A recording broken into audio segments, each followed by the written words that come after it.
Kwinestyon ni Davao City 1st District Representative Paulo Pulong Duterte ang kredibilidad ni Jimmy Guban, ang panibagong testigo sa isinasagawang pagdinig ng House Quadruple Committee o Quadcom.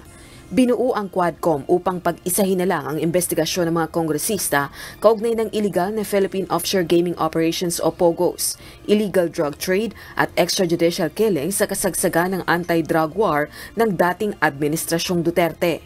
Ayon kay Congressman Duterte, questionable ang kredibilidad ni Guban at walang basihan ang kanyang mga pahayag. Ito ay lalo na't na-contempt na anya ng Senate Blue Ribbon Committee si Guban dahil sa pagsisinungaling nito. Araw ng Biyernes, August 16, nang iharap sa public hearing si Guban at dito binawi niya ang mga naging unang pahayag sa Senado noon kaugnay ng nadiskubreng bilyong-bilyong pisong halaga ng shabu sa magnetic lifters noong 2018. Ngayon, idinadawit na nito ang mga personalidad na malapit sa pamilyang Duterte.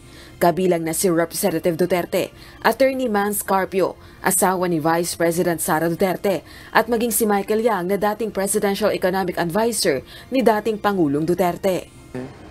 Nanonood ang taong bayan Hindi ba? Opo.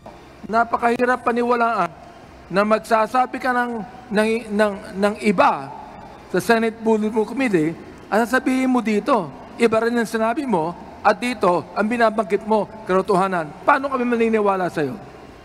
Your Honor, yung katotohanan po ngayon ay inilabas ko dahil tinatakot ako nila during that time. Marami pong nangyayari during that time. Marami pong namamatay. Ngayon po nakita ko po na maganda ang pagserbisyo para sa justisya ng ating bayan. Tinawag namang hearsay o chismis ng abogado ni Yang na si Attorney Raymond Fortun ang mga pahayag ni Guban. Lalo na't wala naman ang pangalan ni Yang sa anumang shipping documents o naging consignee man ito. Samantala, iimbitahan naman ang mga personalidad na binanggit ni Guban sa susunod na pagdinig ng Quadcom.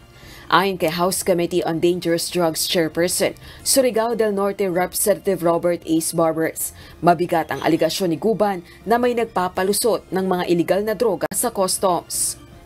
Anong motibo, bakit nagbago ang iyong desisyon, no? At nag-recant ka ng iyong statement? Ang sabi naman niya, gusto niyang magkaroon ng totoong hustisya dahil napilitan siyang sabihin yung mga hindi dapat niyang sabihin.